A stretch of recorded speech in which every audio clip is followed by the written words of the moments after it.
আসসালামু আলাইকুম, কি অবস্থা? চলে আসছি আরো একটা নতুন ভিডিও নিয়ে।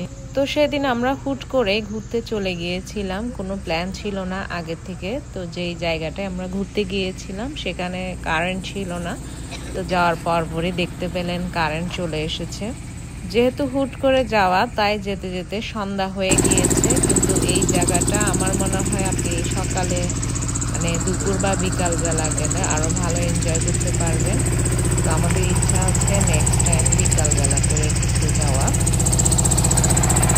তো এটা কোন জায়গায় আপনারা নিশ্চয়ই বুঝতে পেরেছেন। হ্যাঁ, এটা টানেল দিয়ে যেতে হবে আপনাকে। টানেলের ওই পারে একটা পার্ক, এটাতে আগে আমাদের যাওয়া হয়নি। এমনি তো আমরা আগে পার্কি বিচে গিয়েছিলাম, তো এই পার্কে আগে যাওয়া হয়নি। যাওয়ার পর কিছুক্ষণ ছবি তুলে ভিডিও করে দেন আমরা একটু নাস্তা খেলাম।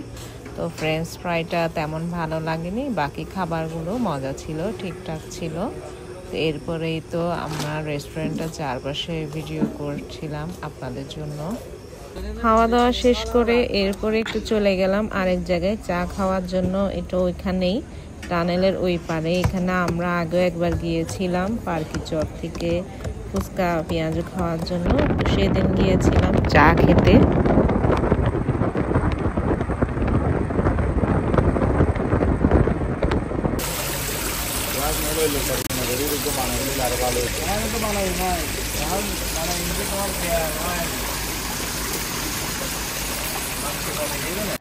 চা খাওয়ার পর আমরা ঘরের উদ্দেশ্যে রওনা দিই। তো আপনাদের কার কার আমার মতো ঘুরতে ভালো লাগে? আমি তো সুযোগ পেলে ঘুরতে বের হয়ে যাই। আর আমাদের এদিকে sea beach, Naval, boat club এগুলো ছাড়া তেমন আর ঘোরার প্লেস নেই। এখন আছে টানেল, যেটা অনেক পুরনো, ওইখানেও আমাদের ঘোরা হয়ে গেছে। পার্কি চর, আর এই যে গিয়েছিলাম মোহনা পার্ক। পার্কের নাম তো বলতেই ভুলে গিয়েছিলাম, এটা হচ্ছে মোহনা পার্ক। তো ওদিকে তো শিশু পার্কগুলো ভেঙে ফেলেছে, আর ফয়েজ লেকও অনেক দূর হয়ে যায়।